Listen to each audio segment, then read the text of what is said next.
GoNat 2025, 13th and 14th of September, SS Convention, Shamshabad.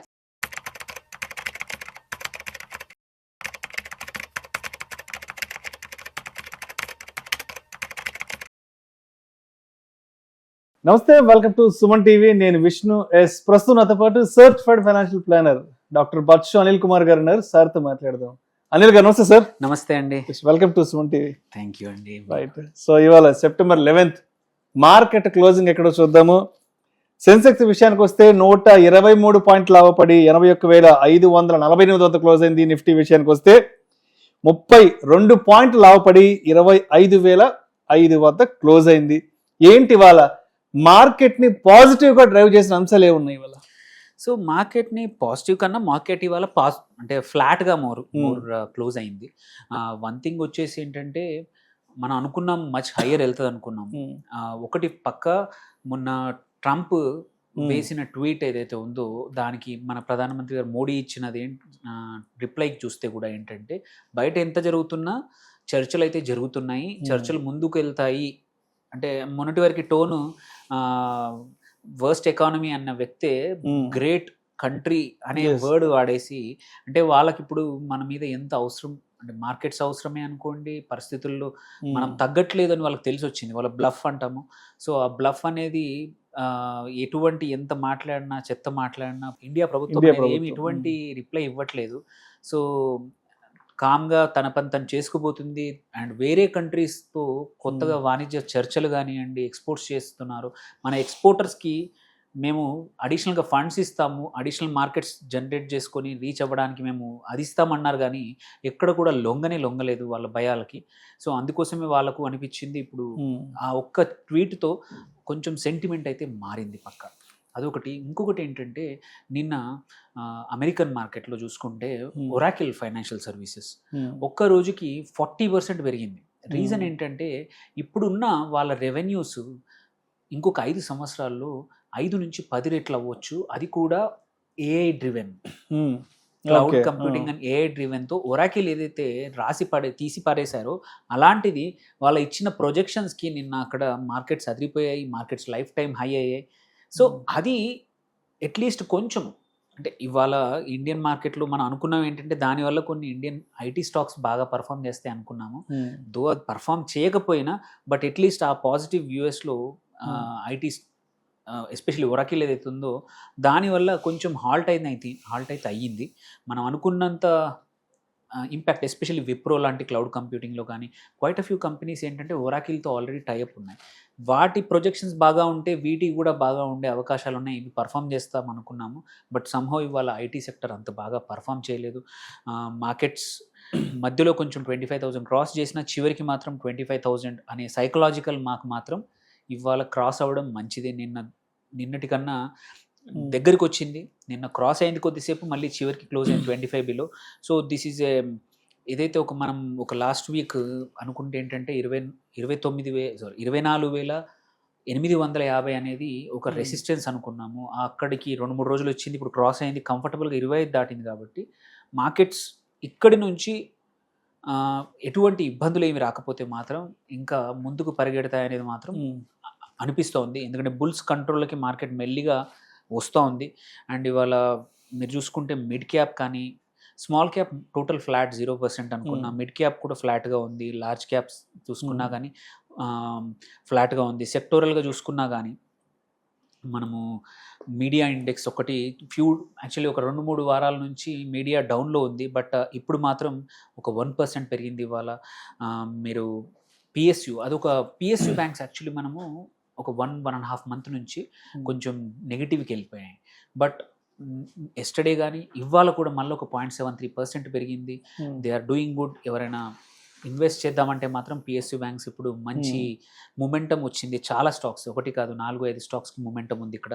అట్లాగే pharma, defensive sector 0.5% పెరిగింది. Metals కంటిన్యూస్గా చూస్తున్నాం ఒక 15-20 డేస్ నుంచి. Metals are doing good, still 0.4% పెరిగింది. హెల్త్ కేర్ కూడా 0.3% పెరిగింది. అండ్ నిఫ్టీ బ్యాంక్ ఏదైతే కీ ఇండెక్స్ ఉందో అది ఒక 0.2% పాజిటివ్లో ఉంది. సో ఇవాళ ఓన్లీ రెండు సెక్టర్లు నెగిటివ్లో ఉన్నాయి. ఆటో సెక్టర్ ఏదైతే లాస్ట్ ఆగస్ట్ 15 నుంచి ర్యాలీ కనబడిందో అదొక్కటి ఇవాళ మాత్రం 0.31% డౌన్ ఉంది. మేబీ కొంచెం ప్రాఫిట్ బుకింగ్ కనిపించింది, అందుకోసమే కొంచెం డ్రాగ్ అయ్యాయి మార్కెట్స్ లాస్ట్లో చివర్లో. యాక్చువల్లీ 25,000 పైనకి వెళ్ళిపోయాయి, ఇంకో 60-70 పాయింట్లు పైకి వెళ్ళిపోయినా కూడా చివర్లో మాత్రం ఇన్వెస్టర్స్ లాభాలు స్వీకరించారు, అందుకోసమే మళ్ళీ 25,000 దగ్గరకు వచ్చి ఆగిపోయింది. నిఫ్టీ ఐటీ మాత్రం ఇవాళ 0.4% డౌన్ అయింది. ఇన్ఫోసిస్ కానీ మల్టిపుల్ స్టాక్స్ కూడా డౌన్ అయ్యాయి.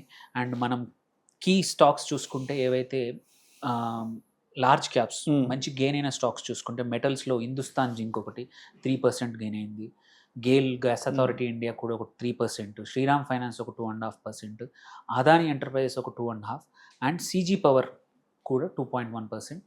5 కీ లార్జ్ క్యాప్స్. మనం మిడ్ క్యాప్స్ చూసుకుంటే మాత్రం మన యాక్చువల్లీ ఏంటంటే వారి ఎనర్జీస్ ఒక బ్రేక్అవుట్ వచ్చింది లాస్ట్ డే బిఫోర్ ఎస్టర్డే నుంచి, మళ్ళీ అది వాళ్ళ కనబడింది 7.5% గ్రోత్ వచ్చింది, వాళ్ళ ఒక్కరోజే పెరిగింది.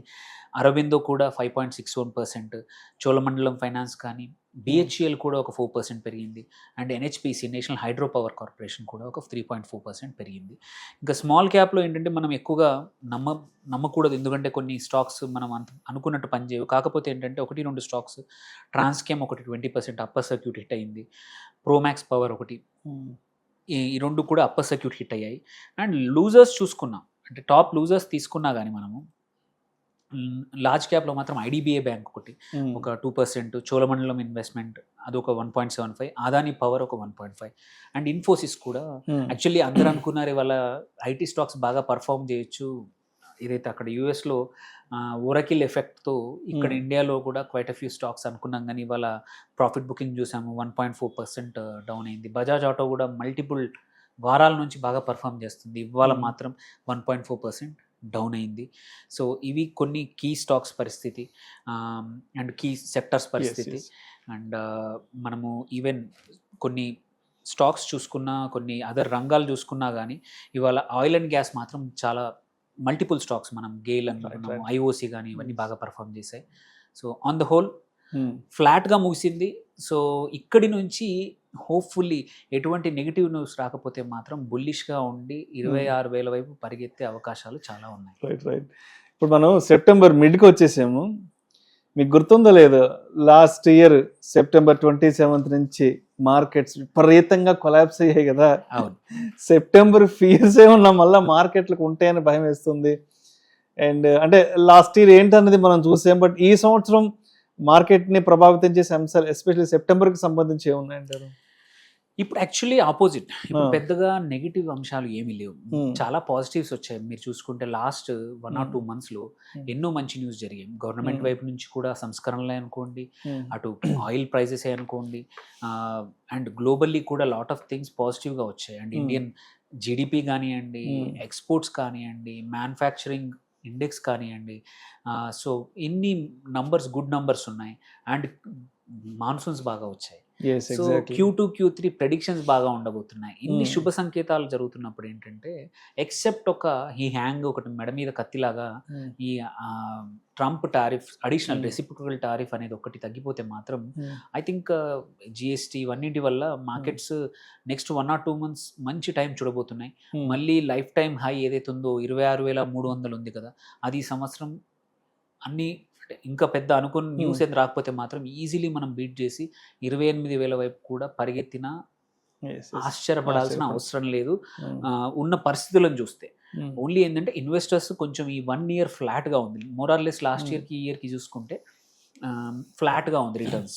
సో ఈ భయాలు పొడగొట్టుకొని ప్రాఫిట్ బుక్ చేయకుండా, ఎందుకంటే ఎస్పెషల్లీ Q2 Q3లో డేటా రాబోతుంది, కన్జంప్షన్ పెరిగింది, జీడిపి పెరిగింది, అండ్ ప్రెడిక్షన్ జిఎస్టీ కూడా తగ్గడం వల్ల పక్క కన్జంప్షన్ పెరుగుతుంది ఈ పండుగ సీజన్లో. సో ఎక్సెప్ట్ కొన్ని లైక్ గోల్డ్ ఏదైతే ఎక్స్పెన్సివ్ అయిందో, కొన్ని స్టాక్స్ కొన్ని సెక్టర్లో తప్పించి మోస్ట్ ఆఫ్ ద స్టాక్స్ అన్ని సెక్టర్స్ కూడా బాగా పర్ఫామ్ చేస్తాయి. హోప్ఫుల్లీ ఈ వీక్లో రేపు ఎల్లుండి మాత్రం కొంచెం ఇలాగే పాజిటివ్గా క్లోజ్ అవ్వచ్చు మార్కెట్ కూడా. సో ఇది మంచి డైరెక్షనే, హోప్ఫుల్లీ చూద్దాం మార్కెట్స్ ఇట్లాగే పరిగెడతాయా లేదా చూద్దాం. ఓకే, సో మొత్తానికైతే మార్కెట్కి సెప్టెంబర్ సంక్షోభం అయితే ఏం లేదంటారు? పెద్దగా లేదండి, ఏమీ లేదు. మామూలుగా సెప్టెంబర్ నెగిటివ్ అనుకుంటాము, బట్ ఈసారి మాత్రం సంహవ్ అనిపిస్తుంది. ఏంటంటే ప్రభుత్వం తెచ్చిన సంస్కరణలు ఏదైతే ఫస్ట్ వీక్ లో ఎగ్జాక్ట్లీ జిఎస్టి సంస్కరణ వల్ల ఆ, సెప్టెంబర్ ఏదైతే బ్లూస్ అంటాము ఒక్కోసారి, అది కొంచెం Right. రాకుండా పాజిటివ్ గా వెళ్ళే అవకాశాలు ఉన్నాయి. అండ్ ఇంకొక విషయం కూడా స్పష్టంగా చెప్పండి అనిల్ గారు. ఇప్పుడు మోడీ గారు కూడా అనేక ప్రపంచ దేశాల అధినేతలను కలుస్తున్నారు. వాళ్ళు కూడా చాలా మంది భారత్ని స్వాగతిస్తున్నారు, రెడ్ కార్పెటే స్వాగతిస్తున్నారు. అండ్ మొన్నటి వరకు చిందులేసినటువంటి ట్రంప్ గారు కూడా మొత్తానికి సైలెంట్ అయ్యారు. భారత్ అంటే ఏంటో, మోడీ అంటే ఏంటో ఆయన కూడా ఒక ఫుల్ ఫ్లెడ్జ్డ్ క్లారిటీ వచ్చింది. అవును. సో ఇప్పుడు ఎఫ్ఐఎస్ మూడ్ ఎలా ఉంది ఇండియా మార్కెట్ పైన? ఎఫ్ఐఎస్ మూడ్ మారే అవకాశాలు ఉన్నాయి. ఆల్రెడీ చూస్తే నిన్న కాదు మొన్న మాత్రం ఫస్ట్ టైం చాలా రోజుల తర్వాత ఎఫ్ఐ నెట్ పాజిటివ్ 2,000 కోట్లు అడిషనల్ గా ఇన్వెస్ట్ చేశారు net. So after long time మనం చూస్తే నియర్లీ ఒక 5-6 నెలల తర్వాత అట్లా నెట్ అంత పాజిటివ్ ఎఫ్ఐఎస్ నుంచి చాలా రోజుల తర్వాత. ఇప్పుడు చూస్తే ఆల్రెడీ లైఫ్ టైం లోలో ఉంది ఎఫ్ఐఐ పర్సంటేజ్. మొత్తం నిఫ్టీలో చూసుకుంటే 17-16 కన్నా పడిపోయింది. సో మొన్న మాత్రం పాజిటివ్గా ఉంది. అండ్ హోప్ఫుల్లీ ఈ పాజిటివ్ సంకేతాలు ముందు ముందు వచ్చే అవకాశాలు ఉన్నాయి. So on the whole FIs కూడా యాడ్ అయ్యారండి, ఎందుకంటే డిఐఎస్ ఆల్రెడీ మన వాళ్ళు కొంటా ఉన్నారు, ఏ వాల్యుయేషన్ దగ్గర ఉన్నా కొంటా ఉన్నారు, యాడ్ చేస్తూ ఉన్నారు. సో ఎఫ్ఐఎస్ కూడా తోడైతే మాత్రం మార్కెట్ సాధ్యం ఉండదండి. రైట్. సో మొత్తానికి మార్కెట్లకు అయితే మంచి రోజులే రానున్నాయి. తప్పకుండా. గత ఏడాదిలాగా సెప్టెంబర్ భయాలు, సెప్టెంబర్ సంక్షోభాలు అయితే మార్కెట్ని టచ్ చేసే అవకాశం లేదు. ఈ దసరా నవరాత్రుల తర్వాత మాత్రం మార్కెట్స్ కి మంచి దూసుకెళ్ళే అవకాశం అయితే ఉంది. Yes, right sir. Thank you sir. Thank you so much Anil గారు. Thank you.